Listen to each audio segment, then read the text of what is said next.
जब मानसिक रूप से कमजोर तो कैसे आतंक का कोड? क्या मजहब को पसंद नहीं शोभा यात्रा की शोभा? मुस्लिम महिलाओं की इज्जत उछालकर क्या धर्म बचाएंगे महंत?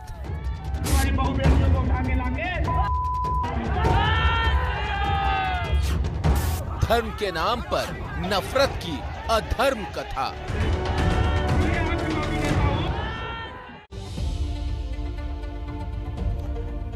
नमस्कार, मैं हूं सुमित अवस्थी। इंडिया चाहता है में आप सबका स्वागत है। इंडिया चाहता है कि उसका सेक्युलर इकबाल हमेशा बुलंद रहे। इंडिया चाहता है कि धर्म और मजहब के नाम पर आतंक फैलाने की इजाजत किसी को ना मिले। इंडिया चाहता है कि धार्मिक प्रतीक समाज में तनाव फैलाने का जरिया बिल्कुल ना बने। लेकिन चाहने और होने में जमीन आसमान का फर्क है। तभी तो आईआईटी से पढ़ा इंजीनियर मुर्तुजा अब्बासी मजहबी कट्टरता में आईएसआईएस की तरफ झुक जाता है और अब उसके दिमाग में क्या चल रहा था, इसको जानने के लिए उसका मनोवैज्ञानिक टेस्ट करवाया जाना है। तभी तो कोई शोभा यात्रा किसी धर्म विशेष के मोहल्ले से गुजरने पर उस पर पत्थर फेंका जाता है और फिर एक पूरा इलाका पहले दंगे की आग और फिर कर्फ्यू के सन्नाटे में घिर जाता है। और तभी तो भगवा पहनकर कोई उन्मादी किसी दूसरे धर्म की बहू बेटियों की इज्जत उतारने की खुलेआम धमकी देता है। मेरे ख्याल से अब तक आप समझ गए होंगे कि मैं यूपी में गोरखपुर के मुर्तजा, राजस्थान के करौली में हुए दंगे और यूपी के ही सीतापुर के उस महंत की बात कर रहा हूं जो लोग और घटनाएं समाज में नफरत घोलते हैं। जिन खबरों की मैंने आज चर्चा की, ये कोई किताबी बातें नहीं है, बल्कि आज हमारे समाज की एक बेहद कड़वी सच्चाई यही है। मेरा आज का सवाल इसी से जुड़ा है जो मैं आपके सामने रख रहा हूं कि क्या देश में धर्म के नाम पर कट्टरता तेजी से बढ़ रही है? आप एबीपी न्यूज के ट्विटर हैंडल @ABP न्यूज पर जाकर अपने जवाब हमको भेज सकते हैं। आपका फाइनल जवाब मैं शो के आखिर में दिखाऊंगा। अगर आपको लगता है कि कट्टरता तेजी से बढ़ रही है धर्म के नाम पर, तो हाँ ऑप्शन ए को जाके क्लिक करिए और नहीं तो ऑप्शन बी को जाके क्लिक करिए। शुरुआत करते हैं आज के इंडिया चाहता की। और अब बात मुर्तुजा अब्बासी की, जिसने 5 दिन पहले गोरखनाथ मंदिर में एक तरीके से हमला करने की कोशिश की थी। मुर्तुजा आईआईटी बॉम्बे का पढ़ा हुआ है। आसानी से इस इंस्टीट्यूट में एडमिशन नहीं मिलता है। आप सोच सकते हैं कि आईआईटी का दिमाग तकनीकी विकास कर सकता है, तो अगर गलत इरादे से काम करे तो यही दिमाग कितना खतरनाक साबित हो सकता है। उसके बारे में जो जानकारी एबीपी न्यूज को मिल रही है, उसे सुनकर आपके होश उड़ जाएंगे। वो कोई आतंकवाद का मोहरा नहीं था, वो कोई गरीब मजलूम नहीं था जिसको चक्कर में फंसाकर आतंकी साजिशें रची जा रही हों, बल्कि ये मुर्तुजा तो अब ऐसा दिख रहा है शुरुआती छानबीन में कि ये साजिशों का सूत्रधार था। उसकी करनी, उसकी साजिशों के कोड को डिकोड करने वाले मेरे सहयोगी संजय त्रिपाठी की ये बेहद सनसनीखेज और एक्सक्लूसिव रिपोर्ट देखिए। आपको समझ में आएगा कि ये मुर्तुजा किस हद तक और कितना खतरनाक सोच रहा था।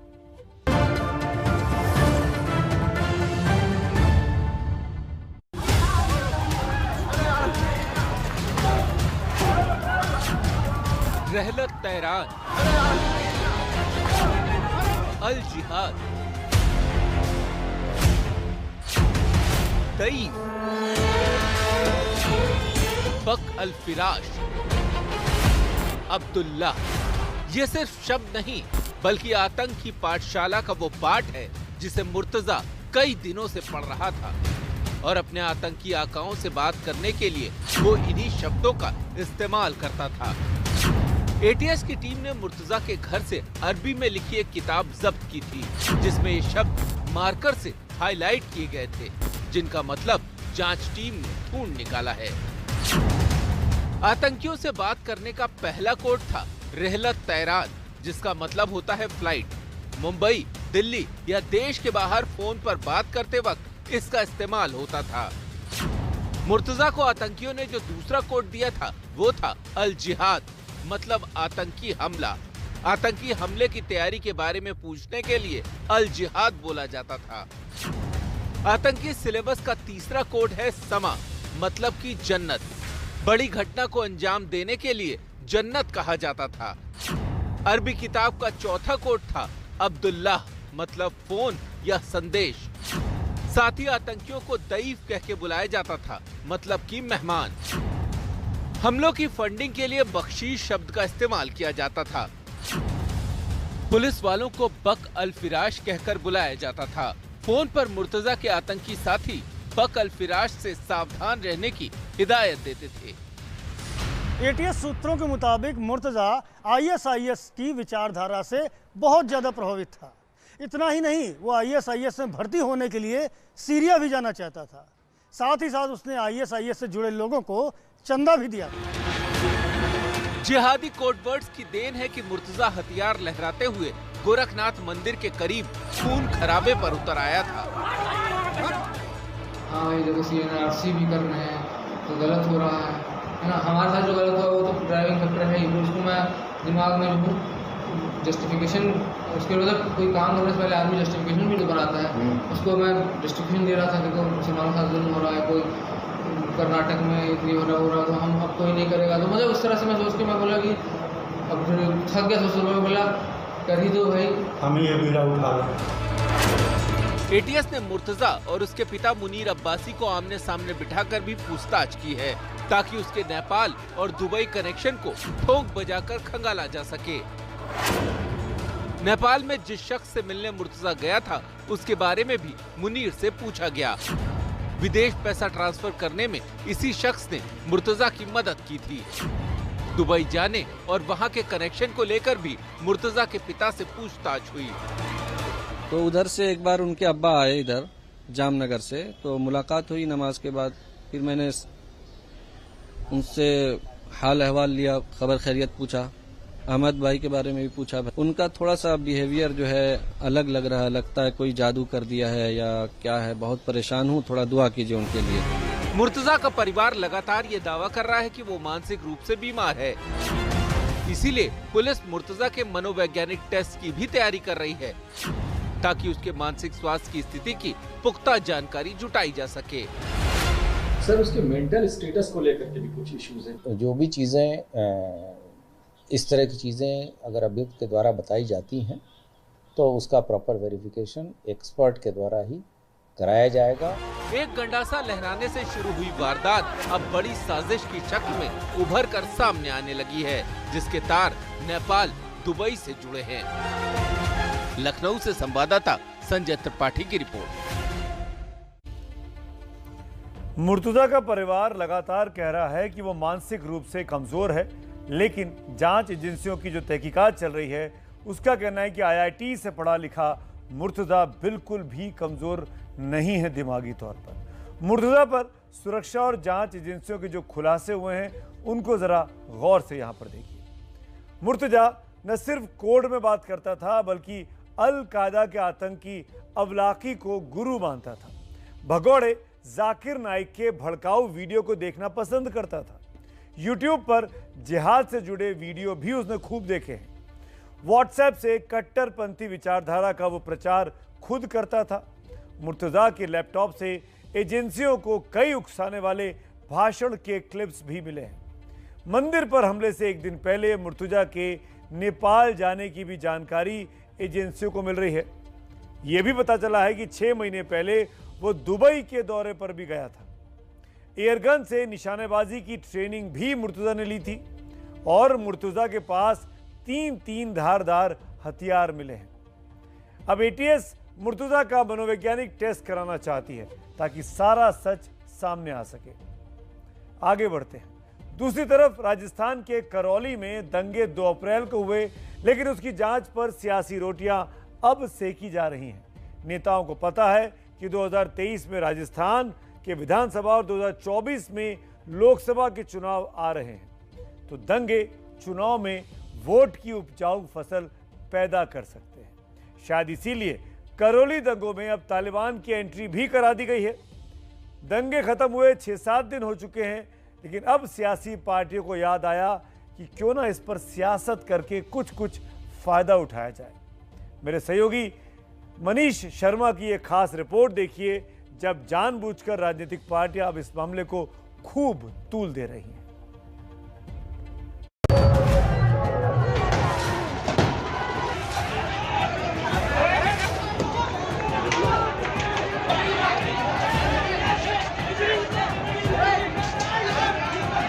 देश की हालत बहुत ख़राब है, नफरत फैलाई जा रही है और देश को बांटा जा रहा है।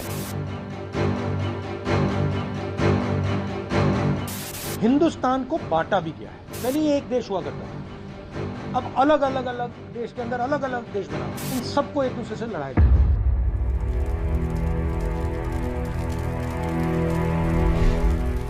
पर उपदेश कुशल बहुतेरे, जे आचरहि ते नर घनेरे।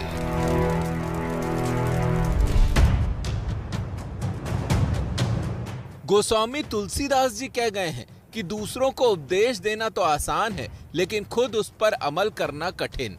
आज के राजनेताओं का भी ऐसा ही फलसफा है, उपदेश देते रहो लेकिन अपनी बात मत करो।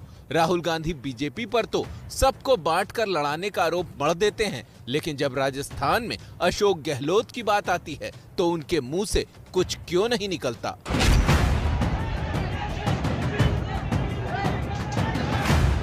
राजस्थान की शांति को किसी ने खत्म किया, उसके दोषी अशोक गहलोत जी। राजस्थान सरकार आज तुष्टीकरण कर रही है। राजस्थान में सरकार कांग्रेस की है, लेकिन वहां मजहबी नफरत का अखाड़ा बना हुआ है।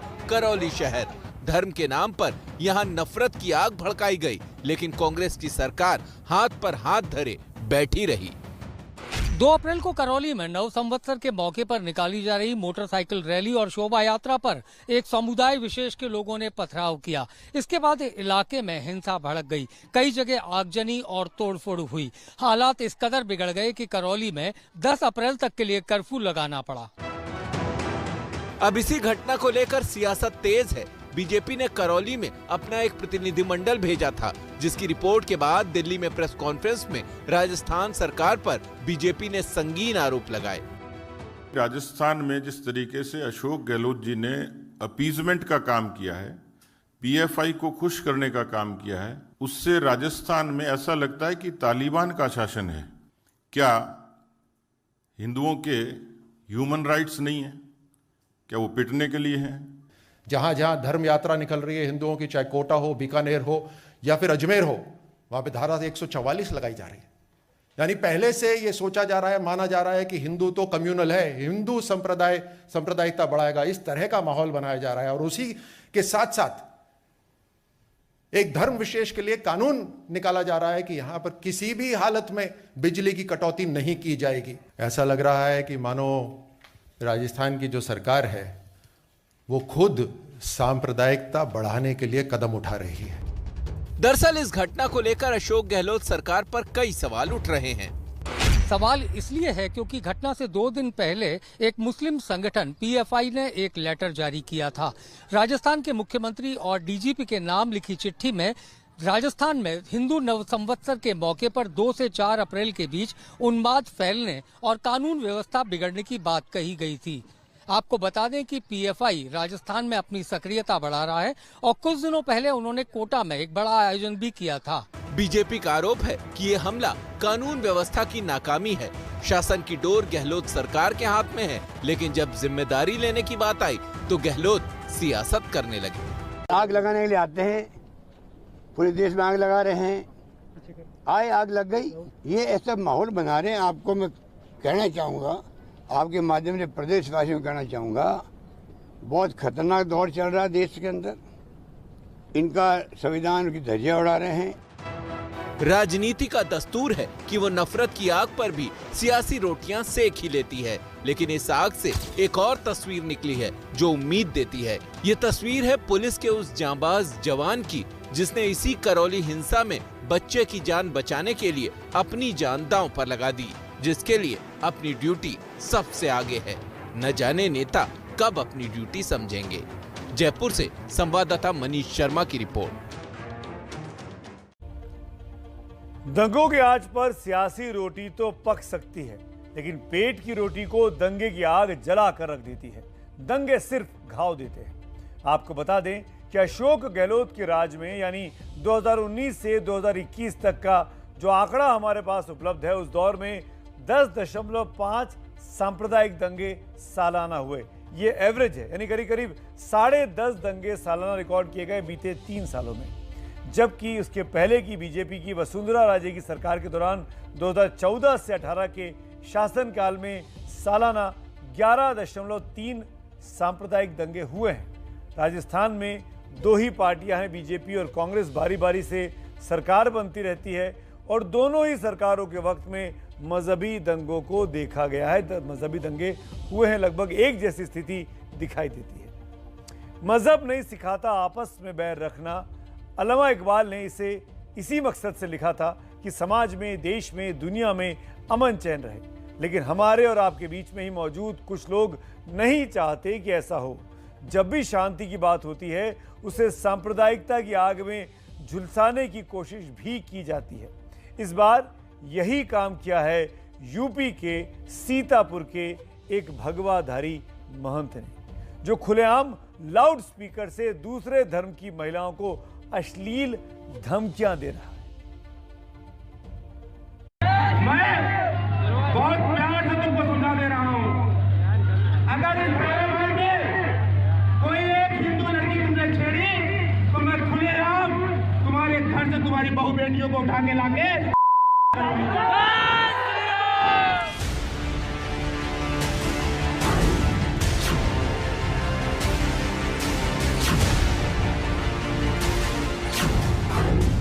ये वो ढोंगी बाबा है जिसने चोला तो भगवा ओढ़ा है, लेकिन इसका काम गुंडों वाला है।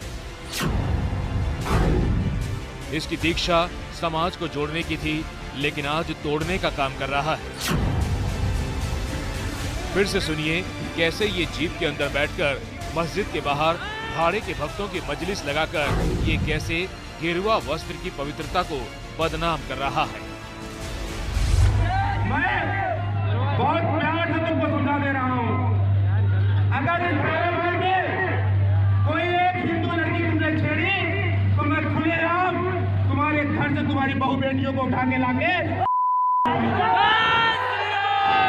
तो मेरी हत्या के लिए जिस 28 लाख रुपए इकट्ठा है, उस लोग भी सुन लो, न रहेगा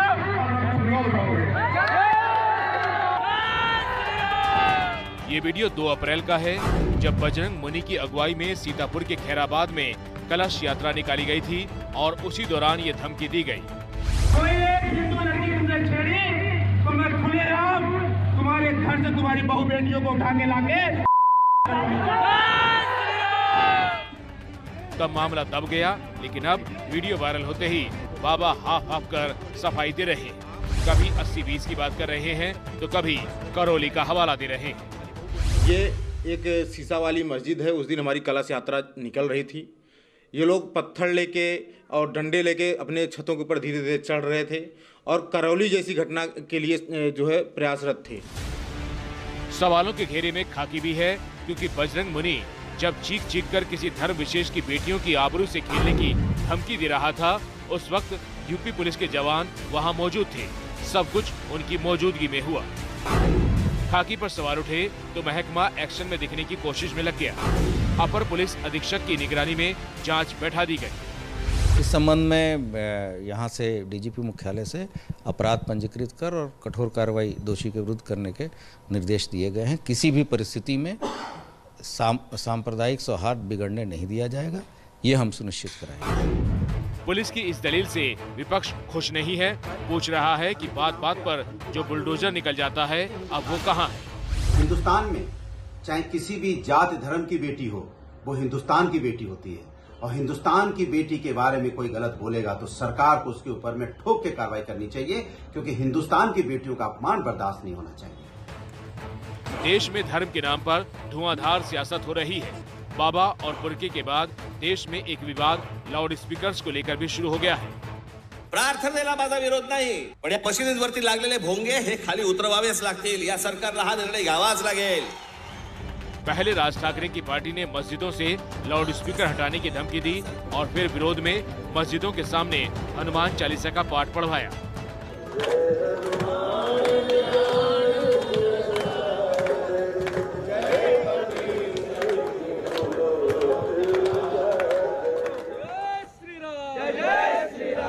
इसके बाद ये मुद्दा महाराष्ट्र से 600 किलोमीटर दूर कर्नाटक पहुंच गया।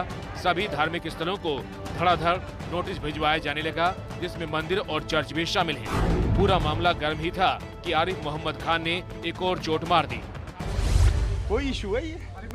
के विवाद मत पैदा करो। बनाने की कोशिश कर रहे हैं। तो अगर आप उस पर टॉक करेंगे तो आप उनकी मदद करेंगे। आप मदद करना चाहते हैं उनकी, गलत बात।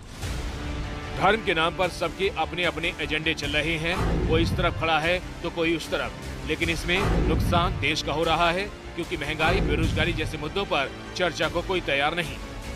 और अब बात करेंगे महाराष्ट्र की राजनीति की, जहां पर शिवसेना और बीजेपी में ठनी हुई है और इस सियासी लड़ाई में जांच एजेंसियां भी सवालों में घिर गई हैं। संजय राउत की संपत्तियों को ईडी ने जब्त किया तो राउत ने बीजेपी नेता किरीट सोमैया की पुरानी फाइल्स खोलकर रख दी। आईएनएस विक्रांत के लिए जमा किए गए चंदे के फर्जीवाड़े को लेकर अब मुंबई पुलिस ने एफआईआर किरीट सोमैया पर दर्ज कर ली है। अब इन मामलों को लेकर ये सवाल उठ रहे हैं कि क्या सियासी लड़ाई में जांच एजेंसियों को मोहरा बनाया गया है। मुंबई से रौनक कुकड़े और जितेंद्र दीक्षित की एक खास रिपोर्ट।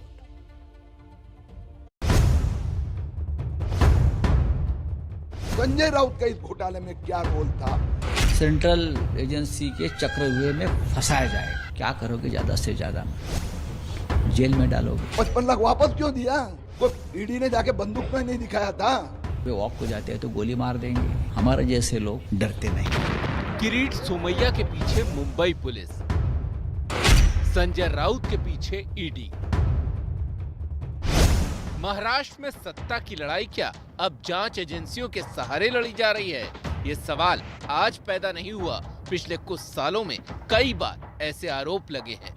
अनिल देशमुख, नवाब मलिक जैसे महाराष्ट्र सरकार के मंत्रियों पर केंद्रीय एजेंसियों ने कार्रवाई की, तो मुंबई पुलिस के रडार पर नारायण राणे, उनके बेटे समेत बीजेपी के कई नेता आ चुके हैं। ताजा मामला है बीजेपी नेता किरीट सोमैया और उनके बेटे नील सोमैया का, जिनके खिलाफ लगे फर्जीवाड़े के आरोप पर मुंबई पुलिस ने एफआईआर दर्ज कर ली है। ये मामला साल 2013-14 का है। 1971 के युद्ध में हिस्सा लेने वाले नेवी के जंगी जहाज आईएनएस विक्रांत के रखरखाव पर होने वाले खर्च को उठाने से सरकार ने इनकार कर दिया और इसके नीलामी का फैसला किया। इसके विरोध में किरीट सोमैया ने आईएनएस विक्रांत को बचाने की एक मुहिम शुरू की और लोगों से पैसा इकट्ठा किया। इस इकट्ठा किए हुए पैसे को राज्यपाल को सौंपा जाना था। आरोप है कि इस मुहिम के जरिए सोमैया ने 57 करोड़ से ज्यादा की रकम जमा की, लेकिन इसके बावजूद आईएनएस विक्रांत की नीलामी हो गई। सोमैया के खिलाफ एफआईआर दर्ज कराने वाले पूर्व सैनिक बब्बन भोसले का आरोप है कि जमा की गई रकम राज्यपाल को नहीं दी गई। दरअसल ये मामला इतना सीधा नहीं जितना दिख रहा है। इसके पीछे है महाराष्ट्र की बदले वाली राजनीति। एफआईआर दर्ज होने से पहले ही संजय राउत इस मुद्दे को तूल दे चुके थे। सोशल मीडिया हो, सामना का संपादकीय हो या फिर बयानबाजी, संजय राउत सोमैया पर करारे प्रहार कर रहे हैं, तो किरीट सोमैया आरोप साबित करने का चैलेंज दे रहे हैं। लोकसभा में भी उठेगा, राज्यसभा में उठेगा और पूरे महाराष्ट्र में आईएनएस विक्रांत, शिव विक्रांत का जो घोटाला हुआ है करोड़ों रुपए का भारतीय जनता पार्टी के तरफ से, वो मुद्दा सिर्फ महाराष्ट्र में नहीं देश भर में। किरीट सोमैया ने ये पूरा पैसा जमा किया है शिव विक्रांत के नाम पर और उनके बेटे ने पूरे देश भर से करोड़ों रुपया है। वो पैसा पीएमसी बैंक के माध्यम से उसका मनी लॉन्ड्रिंग हुआ है। पीएमसी बैंक का उसमें इस्तेमाल किया है बाप बेटे ने। एक के बाद एक घोटालेबाजों पे कार्रवाई हो रही है और न्यायालय डायरेक्टली इनडायरेक्टली न्यायालय उस कार्रवाई का वो कानून के हिसाब से सही है ऐसा घोषित कर रही है। संजय राउत की प्रॉपर्टी जब्त हो गई तो डर तो होना ही है। आपने 57 करोड़ का घोटाला लिखा और शिकायत करने वाला बोलता है मेरे पास कोई कागज नहीं, मेरे पास जानकारी भी नहीं है। ये तो अखबार में आया है, संजय राउत ने कहा है, और मुंबई पुलिस ने सीधा किरीट सोमैया को अरेस्ट करो लिख दिया। मैंने चैलेंज किया मुंबई पुलिस को, एक तो कागज दिखा। किरीट सोमैया के दस्तावेज दिखाने वाले चैलेंज पर तो संजय राउत चुप हैं, लेकिन उनका साथ देने वालों पर भड़के हुए हैं। ईडी डॉक्यूमेंट्री एविडेंस के आधार पर, ट्रांजैक्शंस के आधार पर और डिजिटल फुटप्रिंट के आधार पर कोई कार्रवाई करती है तो ईडी को कोसा जाता है। ये एक प्रकार की इनकी रणनीती है। भ्रष्टाचाराचे समर्थन तुम्ही करताय बरोबर आहे, पण देशद्रोहाचं समर्थन करू नका। दरअसल किरीट सोमैया पर संजय राउत के आरोपों का सिलसिला तब शुरू हुआ जब प्रवर्तन निदेशालय ने संजय राउत की करोड़ों की संपत्ति कुर्क कर ली। 1034 करोड़ के पत्राचाल घोटाले के मामले में ईडी ने संजय राउत परिवार के 8 प्लॉट्स और एक फ्लैट को जब्त कर लिया। इस मामले में संजय राउत की पत्नी वर्षा राउत भी ईडी की जांच के दायरे में हैं। इसी साल फरवरी में संजय राउत के करीबी प्रवीण राउत को भी ईडी ने गिरफ्तार कर लिया था और उसी दौरान वर्षा राउत से भी पूछताछ की गई थी। जिस घर में मैं रहता हूँ छोटा सा घर है, जहाँ मेरा नेटिव प्लेस अलीबाग, वहाँ 1 एकड़ भी जमीन नहीं है और वो सभी हमारे मेहनत की कमाई से लिया हुआ उस वक्त 2009 का है। अब ये जो केंद्रीय जांच एजेंसी को लगता है ये कोई मनी लॉन्ड्रिंग है। कौन सा मनी लॉन्ड्रिंग भाई, किसके साथ हमारा नाम जोड़ो, लेकिन ये राजकीय बदले की भावना से अगर हो रहा है तो जाने तो मैंने इस बारे में राज्यसभा चेयरमैन को पहले ही इंटीमेट किया था कि महाराष्ट्र की सरकार जो है वो गिराने के लिए मेरे पे दबाव आ रहा है, नहीं तो आपको केंद्रीय जांच एजेंसी का सामना करना पड़ेगा। इसी घर में आकर लोग बोल कर गए, उसके बाद एक्शन शुरू हो गई है। हम डरने वाले से नहीं है, चाहे हमारा जो आप बोलते हैं प्रॉपर्टी वो जब्त करो, या चाहे हमें गोली मारो, या चाहे हमें जेल भेज दीजिए। संजय राउत बाला साहब ठाकरे का चेला है, शिवसैनिक है, वो लड़ता रहेगा और आपकी पोल खोलता रहेगा। ईडी की कार्रवाई को लेकर सियासत गर्म हो गई, यहाँ तक कि शरद पवार ने पीएम मोदी से मुलाकात कर इस मुद्दे को उठा दिया। संजय राउत के खिलाफ एक्शन लेने की आवश्यकता क्या थी, क्या प्रोवोकेशन क्या था? Just because he is looking some setting. Shiv Sena लगातार केंद्रीय एजेंसियों के दुरुपयोग कर बीजेपी पर शिवसेना सरकार को गिराने का षड्यंत्र रचने का आरोप लगा रही है, तो दूसरी तरफ बीजेपी मुंबई पुलिस पर डराने का। कुल मिलाकर ये वैसा ही है जिसकी लाठी उसकी भैंस। सवाल ये कि अगर जांच एजेंसियां ही सियासत का मोहरा बन जाएंगी तो फिर जनता किस पर भरोसा करेगी। मुंबई से रौनक कुकड़े के साथ जितेंद्र दीक्षित की रिपोर्ट। और ये मुंबई से आपको सीधे बिहार लिए चलते हैं। आरजेडी सुप्रीमो लालू यादव ने जब राजनीति शुरू की थी तो वो कांग्रेस के वंशवाद के बेहद खिलाफ थे, लेकिन 20 साल के भीतर ही उन्होंने वंशवाद की राजनीति को आत्मसात खुद कर लिया है। 1997 में अपनी पत्नी राबड़ी देवी को सीधे मुख्यमंत्री बना दिया, फिर वो जेल का चक्कर लगाने लगे तो अपने बेटे तेजस्वी को सिर्फ 26 साल की उम्र में बिहार का उप मुख्यमंत्री बनवा दिया। एक बेटे को मंत्री भी बनाया, बड़ी बेटी को राज्यसभा में भेज दिया और अब बिहार विधान परिषद में विपक्ष का नेता बनने का जब मौका मिल रहा है तो राबड़ी देवी यानी उनकी धर्मपत्नी का नाम आगे किया जा रहा है। यानी जिस परिवारवाद को लेकर बीजेपी अपने विरोधियों पर निशाना साध रही है और कह रही है कि परिवारवाद लोकतंत्र का सबसे बड़ा दुश्मन है, लेकिन आरजेडी और लालू प्रसाद यादव के कानों पे जैसे जूं नहीं रेंग रही। उन्होंने तय कर रखा है कि हम परिवार के सारे ही पार्टी को आगे बढ़ाएंगे। मेरे सहयोगी प्रकाश कुमार की रिपोर्ट।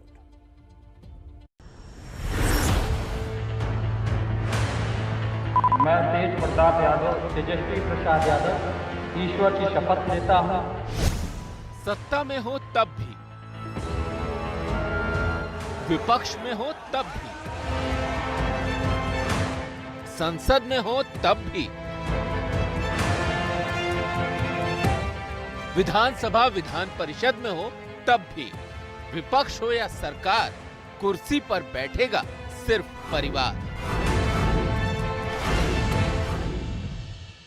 लालू यादव तो जेल में है और बाहर पार्टी उनका परिवार ही चला रहा है। साथ ही संसद से लेकर विधानसभा तक में उनके परिवार वालों का ही अहम रोल है। अब देखिए, आरजेडी ने बिहार विधान परिषद में 6 सीटें जीत ली, लिहाजा अब सदन के अंदर विपक्ष के नेता का पद भी पक्का हो गया। अब यूं कहें कि सदन में विपक्ष का नेता कौन होगा तो ये कोई सरप्राइज नहीं होगा। जी हां, राबड़ी देवी ही बिहार विधान परिषद में विपक्ष का नेता बनेंगी, लगभग यह तय है। बिहार विधान परिषद में सदस्यों की संख्या 75 है। विरोधी दल के नेता के पद के लिए कम से कम 8 एमएलसी होना जरूरी है। विधान परिषद चुनाव के नतीजों से पहले आरजेडी के सदस्यों की संख्या 5 थी। अब 6 सीटों पर जीत के बाद आरजेडी ने जरूरी 8 सीटों का नंबर पार कर लिया है, यानी एक और कुर्सी लालू परिवार के खाते में जा सकती है। दरअसल आरजेडी में लालू परिवार ही पार्टी है।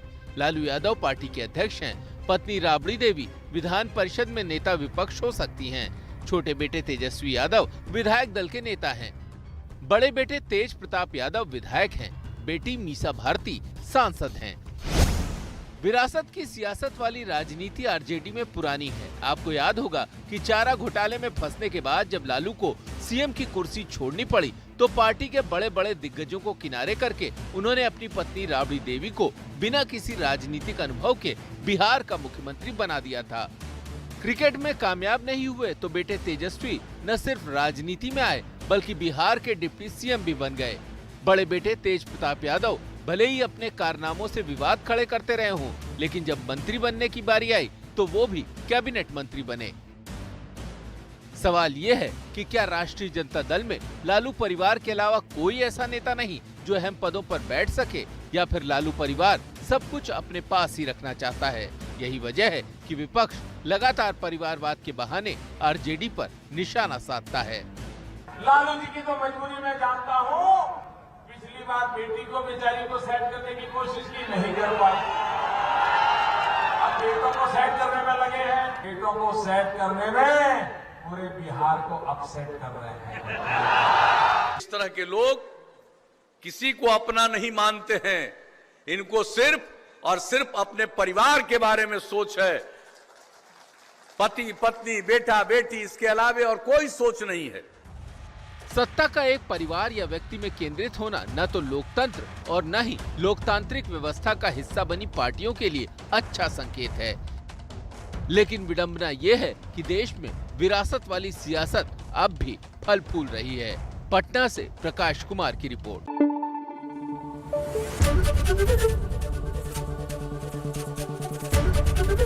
एबीपी न्यूज आपको रखे आगे।